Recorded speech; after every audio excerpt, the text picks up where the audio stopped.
Hi friend, good noon बच्चों।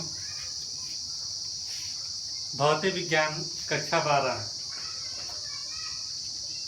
के coulomb के नियम को आप पढ़ चुके हैं।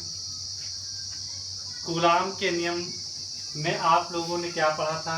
आवेशों के बीच लगने वाला बल, मतलब ये दो बिंदु आवेश हैं Q1 और Q2।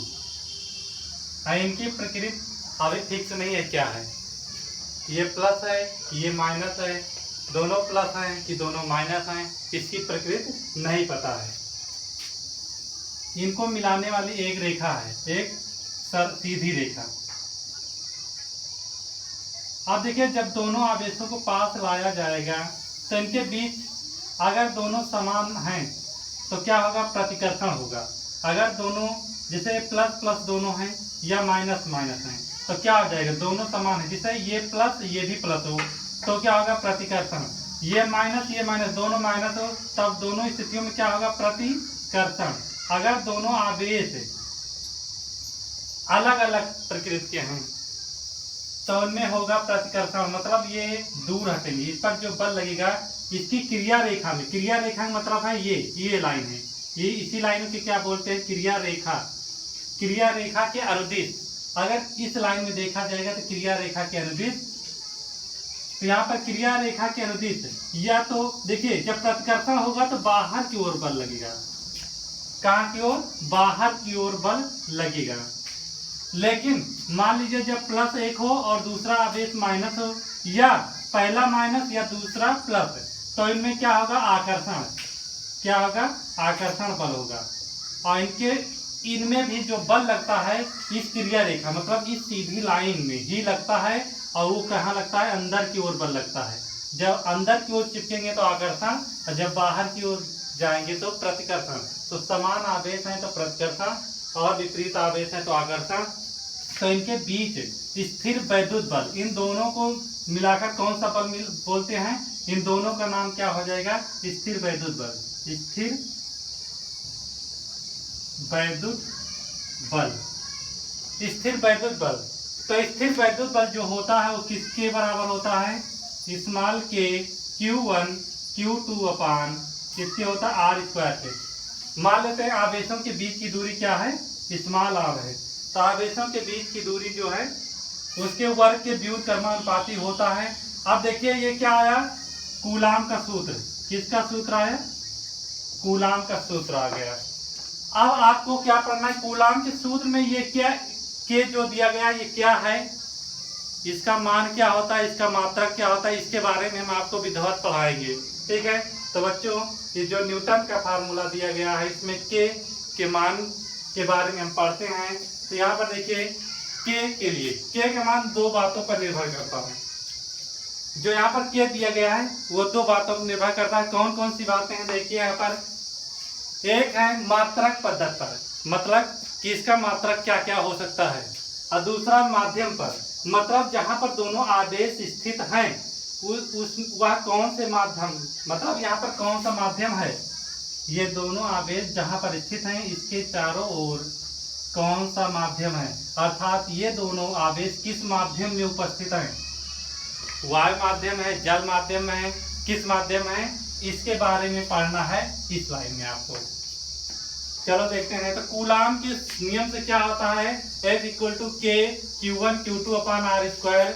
अब देखिए यहाँ से हमें K का मान निकाल लीजिए। K का मान निकालने के लिए इसको पक्षांतर करेंगे। पक्षांतर करने का तरीका क्या होता है? नीचे वाली इसके साथ चला जाएगा, मतलब ये वाला जो R² है F के साथ चला जाएगा, और Q1 Q2 क्या आएगा? नीचे। तो यहाँ पर देखिए R² ऊपर चला गया और ये दोनों आ गए नीचे। अब यहाँ पर देखना इसका मात्रक के का एसआई मात्रक क्या होगा, अंतरराष्ट्रीय पद्धति में इसका मात्रक क्या होता है। तो अंतरराष्ट्रीय पद्धति में देखते हैं इसका मात्रक क्या होगा। देखिए एफ का मात्रक हो जाएगा न्यूटन, और यहाँ पर आर क्या दिया गया है? आर मतलब यहाँ से यहाँ तक की दूरी, आवेशों के बीच की दूरी आर है। तो दूरी को किसमें नापते हैं? Metre, centimetre, kilometre. तो यहाँ पर छोटी दूरियां हैं तो अभी पहले इसमें एसआई पद्धति में मीटर लिया जाता है और सीजीएस पद्धति में सेंटीमीटर लिया जाता है दूरी के लिए। तो यहाँ पर क्या आ जाएगा? मीटर स्क्वायर, मतलब आर जो लेंगे दूरी जो नापेंगे इसके बीच वो मीटर से नापेंगे। यहाँ पर क्या हो जाएगा, मीटर स्क्वायर। और यहाँ पर देखिए एक कूलाम का एक आवेश का मात्रक होगा कूलाम, दूसरे आवेश का भी मात्रक कूलाम, तो 2 कूलाम आएंगे तो कूलाम का स्क्वायर कर देंगे। ये हो गया। अब देखिए ये क्या है, एम के पद्धति में के का क्या दिया गया है, मात्रक दिया गया है। अब यहाँ पर आपको देखिए के बराबर क्या होता है, इसको ध्यान से पढ़ना होता है। के बराबर होता है 1/4 पाई एप्सिलॉन 0, 1/4 पाई एप्सिलॉन 0। इसको क्या बोलते हैं बच्चों, जो यहाँ पर दिया गया है इसको बोलते हैं एप्सिलॉन 0, एप्सिलॉन 0 या इसको 0 भी बोलते हैं, एप्सिलॉन 0, इसे क्या बोलते हैं, एप्सिलॉन 0। अब देखिए निर्वात के लिए या वायु के लिए, निर्वात या वायु के लिए के का मान इसके बराबर होता है 1/4 पाई एप्सिलॉन 0 के, और इसका मान किसके बराबर होता है, 9 × 10⁹9। तो बच्चों यहाँ पर समझ लीजिए, आप लोग डायरेक्ट नहीं पढ़ना। यहाँ पर देखिए के बराबर क्या होता है 1/4 पाई एप्सिलॉन 0, और इसका मान कितना होता है 9 × 10⁹9। ये प्रयोगों द्वारा कूलाम द्वारा निकाला गया है। यहाँ पर इसको आप लोग याद कर लीजिएगा। तो यहाँ पर देखिए 9 × 10⁹9 न्यूटन मीटर स्क्वायर प्रति कूलाम स्क्वायर। ये हो गया किसका मान, के का मान आ गया। ये के का मान है और ये क्या है, के का मात्रक है। यहाँ पर देख लीजिए इसको। उसके बाद अब इसके बारे में पढ़ते हैं। ये जो दिया गया है टॉपिक, इसके बारे में देखिए क्या है। 4 तो फिक्स रहता है, पाई का मान भी फिक्स होता है बच्चों। पाई का मान आप लोग जानते होंगे, पाई मान कितना होता है, पाई का मान होता है 3.14 या 22/7 होता है।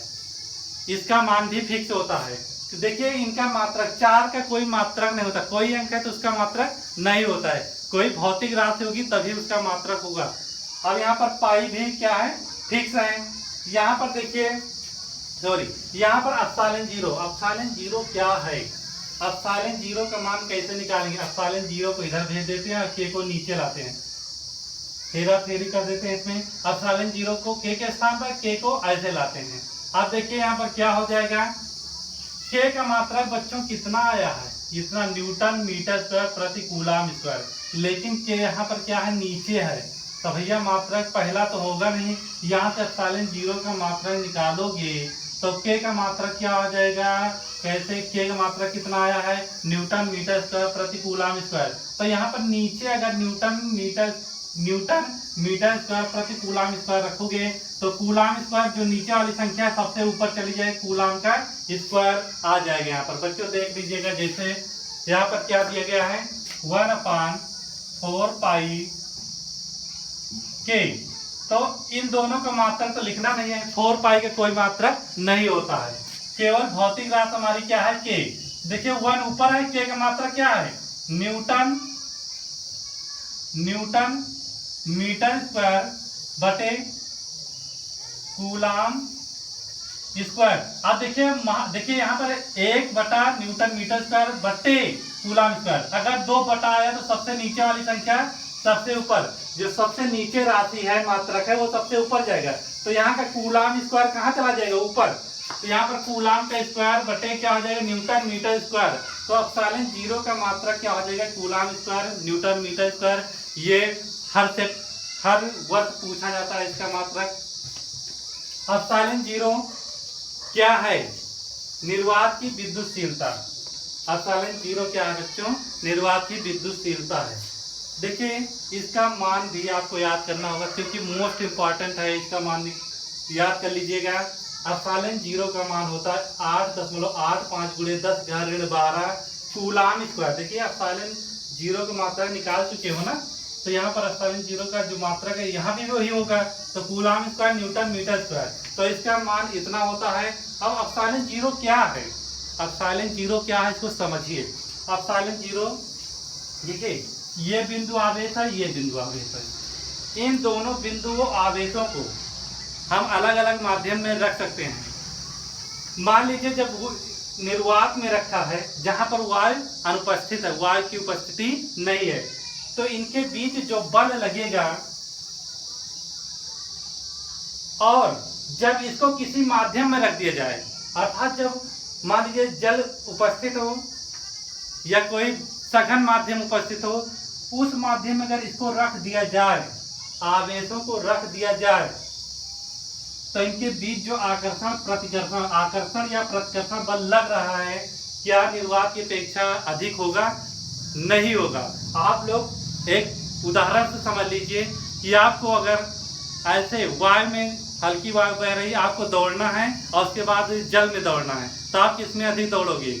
आप जब हल्की वायु चल रही है तो उसमें अधिक दौड़ोगे, और जब जल में आपको दौड़ना है तो आप धीरे दौड़ोगे। उसी तरह जब निर्वात रहेगा, मतलब कोई वायु नहीं रहेगी, तब इनके बीच जो बल लगेगा अधिक लगेगा। लेकिन जब माध्यम आ जाए, कोई माध्यम रख देंगे, तब क्या हो जाएगा, इनके बीच जो आकर्षण है या प्रतिकर्षण है वो कम हो जाएगा। आप लोग उदाहरण से समझ गए होंगे मैं क्या कह रहा हूँ।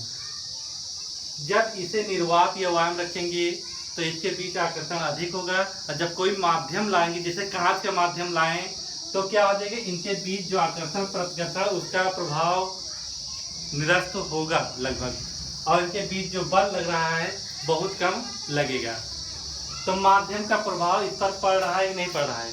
तो जो माध्यम का प्रभाव पड़ रहा है आकर्षण प्रतिकर्षण के लिए, उसे कौन इजाजत करता है? उसकी इजाजत कौन देता है? एप्सिलॉन जीरो देता है।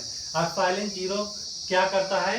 इनके बीच जो बल लगता है, एप्सिलॉन जीरो क्या है? इनके बीच जो बल लगता है, जिस माध्यम में होता है, उस माध्यम में अगर जो बल लगता है उसे क्या करता है? परमिशन देता है, इजाजत देता है, बल लगाने के लिए इजाजत देता है।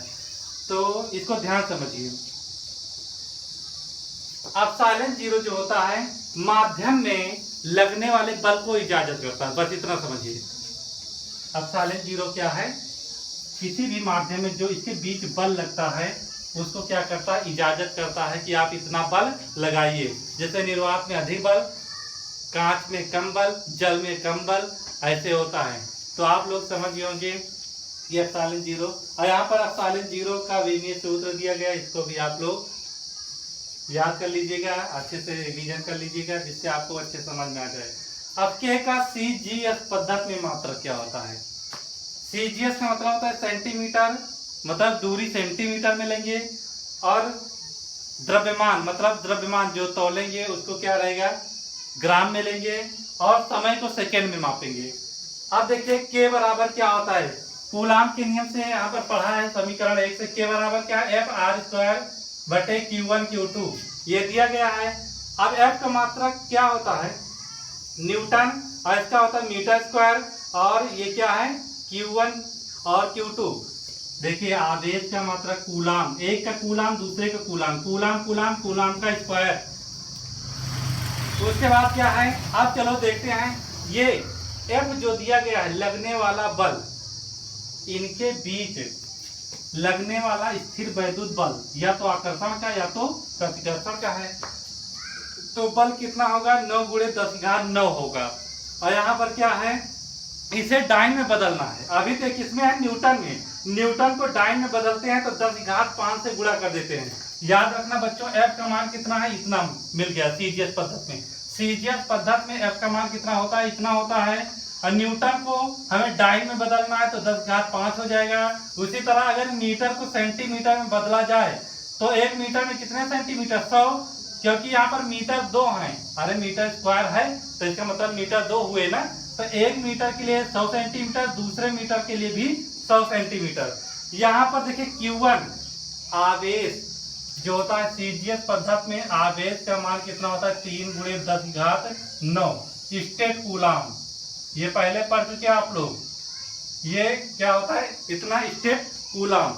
अब देखिए एक Q के लिए 3 × 10⁹ स्टेट कूलाम, तो दूसरे Q के लिए, Q2 के लिए कितना आएगा? 3 × 10⁹ स्टेट कूलाम। यहाँ पर डायरेक्ट स्टेट कूलाम का स्क्वायर रख दिया गया बच्चों। जैसे कूलाम स्क्वायर है तो उसी तरह यहाँ पर भी स्टेट कूलाम स्क्वायर लिख देंगे। और एक Q1 का मान इतना, दूसरे Q1 का मान इतना है। ऊपर का गुणा करेंगे तो कितना आएगा? यहाँ पर देखिएगा 100 × 100। 100 के क्या लिख सकते हैं? ध्यान समझिए। यहाँ पर जैसे यहाँ पर 100 लिखा जाए, ये 100 लिख दिया गया तो इसको हम 10⁵ 2 लिख सकते हैं। एक के बाद कितने जीरो? 1 2, मतलब 10⁵ 2। तो 100 को 10 की घात 2 लिख रहे हैं, तो इस 100 को भी कितना लिखेंगे, 10 की घात 2 लिखेंगे। अब देखिए आधार अगर सेम है दोनों में तो घातें क्या हो जाती हैं, जुड़ जाती है। तो 10 घात कितना हो जाएगा, 4। यहाँ पर कितना आ गया, दोनों को गुणा करने पर 10 घात 4 और यहाँ पर 10 घात 5। 10 घात 4 5 जोड़ेंगे 9 हो जाएगा और यहाँ पर 9 9 कितना हो जाएगा, 18। तो 9 गुणे 10 घात कितना आ गया, 18। 9 गुणे 10 घात कितना आ गया, 18। और नीचे क्या है बच्चों, यहाँ पर देखिए 3, यहाँ पर भी 3 दिया गया, 3 तिहाई 9 और यहाँ पर गुणे आधार सेम 10, आधार सेम 10। अब ऐसा मत करना कि 10 दाम मत हो गया, आधार सेम तो इसके खोपड़ी पर जो है वो जुड़ जाएंगे। तो 9 9 कितना हो जाएगा, 18। दोनों ऊपर नीचे बराबर कैंसिल, कितना आ गया बच्चों, 1 आ गया। तो यहाँ पर कितना आ गया, 1। देखिए यहाँ पर मात्रा क्या है, डाइन बचा है, सेंटीमीटर सेंटीमीटर गुणा करेंगे तो स्क्वायर हो जाएगा, स्टेट कूलाम का स्क्वायर। तो सीजीएस पद्धति में के का मात्रा कितना होता है, डाइन सेंटीमीटर स्क्वायर प्रति स्टेट कूलाम का स्क्वायर, और इसका मान कितना होता है, 1। कितना आ जाएगा, 1 आ जाएगा।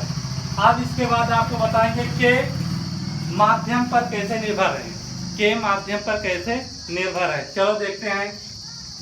निर्वात के लिए कूलाम के नियम से आप लोग पढ़ चुके हो कि ये बराबर क्या होता है, के Q1 Q2 upon R square. तो यहाँ पर क्या हो जाएगा, निर्वात के लिए F निर्वात बराबर क्या हो जाएगा, के Q1 Q2 upon R square. निर्वात के लिए बच्चों आप साइलेंट 0 रखते हैं, आपको पढ़ना है निर्वात। ये O जो दिख रहा है 0 टाइप, ये क्या शो करता है कि निर्वात में है। तो निर्वात के लिए 1/4 pi epsilon 0 Q1 Q2 upon R square. माध्यम के लिए क्या लगाएंगे, एप्सिलॉन 0 नहीं लगाएंगे, वहां पर लिखेंगे M। M का मतलब होता है मीडियम, मीडियम का मतलब होता है माध्यम, मीडियम का मतलब होता है माध्यम। तो माध्यम के लिए क्या हो जाएगा, माध्यम जब होगा भैया तो इनके बीच जो बल लग रहा है वो अलग हो जाएगा, डिफरेंट होगा बल। निर्वात की अपेक्षा इसमें जो बल होगा अलग लगेगा, या तो कम लग सकता है या तो ज्यादा लग सकता है। यहाँ पर देखिए ये कितना हो जाएगा, 1/4 पाई एप्सिलॉन 0 की जगह पर M रखेंगे, यहाँ पर Q1 Q2 upon R square. अब इस समीकरण, एक समीकरण को 2 को भाग कर देते हैं, तो इसके साथ इसको लेंगे और इसके साथ इसको और आपस में कर देंगे भाग। जब भाग करेंगे तो ये कैंसिल हो गया, ये कैंसिल हो गया, 1/एप्सिलॉन 0 बचा और यहाँ पर 1/एप्सिलॉन M बचा, और ये दोनों बराबर हैं, कैंसिल हो जाएगा। देखिए माध्यम चेंज होने पर ध्यान समझिएगा, बच्चे सोच रहे होंगे सर जी माध्यम यहाँ पर निर्वात है तो Q1 Q2 और यहाँ R तो लिया गया है, और माध्यम जब हो गया तब भी Q1 Q2 R लिया गया है, इसमें बदलाव नहीं होगा, ये पूछ सकते हैं। यहाँ पर देखिए माध्यम का आवेश पर कोई प्रभाव नहीं पड़ेगा। अगर 1 रुपया यहाँ पर लिए हो तो लखनऊ ले जाने पर 2 रुपया नहीं बनेगा, ठीक है। इसी तरह अगर 10 कूलाम का आवेश आप यहाँ पर लिए निर्वात में, तो माध्यम में ले जाने पर वह 10 ही कूलाम रहेगा, 8 कूलाम 5 कूलाम नहीं बनेगा। तो उसका मान जो है दोनों में बराबर ही रहेगा, इनके बीच की दूरियां दोनों में बराबर ही रहेंगी। जब निर्वात है और जब माध्यम है, दोनों स्थितियों में इनके बीच की दूरियां क्या रहेंगी, समान रहेंगी, बराबर रहेंगी। और इनका मापांक परिमाण Q1 Q2 का परिमाण क्या है, बराबर रहेगा। केवल बदलाव का क्या होगा, केवल माध्यम का, किसका बदलाव होगा, माध्यम का बदलाव होगा। और परिवर्तन किस में होगा, एप्सिलॉन में होगा। एप्सिलॉन क्या है, जो इनके बीच माध्यम स्थित है, जो बल लगाने के लिए परमिशन देता है, उसे माध्यम के लिए है यहाँ पर। अब देखिए यहाँ पर क्या है, अब बटा महाबटा बटा, अगर 3 4 बटा आते तो सबसे नीचे वाली संख्या सबसे ऊपर, तो यहाँ पर एप्सिलॉन M ऊपर गया, एप्सिलॉन 0 नीचे आ गया, इसके साथ ये गुणा, इसके साथ ये, तो यहाँ पर आ गया। अब इन दोनों को एक अनुपात मान लेते हैं, जिसे एप्सिलॉन R से प्रदर्शित करते हैं। किससे, एप्सिलॉन R, जहां एप्सिलॉन R परावैद्युतांक या आपेक्षिक वैद्युतशीलता है। अब देखिए निर्वात के लिए इसका मान कितना होता है, एप्सिलॉन R का। निर्वात या वाय के लिए एप्सिलॉन R का मान कितना होता है, 1 होता है। कितना होता है, 1 होता है, या 1 से बड़ा। जब निर्वात है तो 1 हो जाएगा, और जब वायु है तो उससे बड़ा आएगा। धातु के लिए एप्सिलॉन R का मान कितना होता है, इसका मान होता है अनंत। एप्सिलॉन R का मान कितना होता है, अनंत होता है। तो धातु के लिए एप्सिलॉन आर का मान अनंत होगा। लेकिन ये दोनों कंडीशन कब फॉलो होंगी इसके लिए आप समझिए, जब टेम्परेचर जो यहाँ पर माध्यम है, यहाँ पर जो माध्यम उपस्थित है इसका तापमान कितना होना चाहिए, 20 डिग्री सेल्सियस। अगर इस माध्यम का टेम्परेचर 20 डिग्री सेल्सियस है तब यहाँ पर एप्सिलॉन आर बराबर अनंत आएगा धातुओं के लिए, और वाय या निर्वात के लिए एप्सिलॉन आर का मान 1 या 1 से बड़ा आ जाएगा। तो बच्चों यहाँ पर आपको अच्छे समझ में आ गया होगा। यदि वीडियो आपको पसंद आ रही है तो आप इसको लाइक कर दीजिएगा। अगर कोई प्रॉब्लम्स है तो कमेंट करके बताइए, हम उसको सुधारेंगे। और चैनल को सब्सक्राइब कर लीजिए और अपने दोस्तों को वीडियो शेयर कर दीजिए जिससे उन्हें भी सहायता मिल सके। जय हिंद।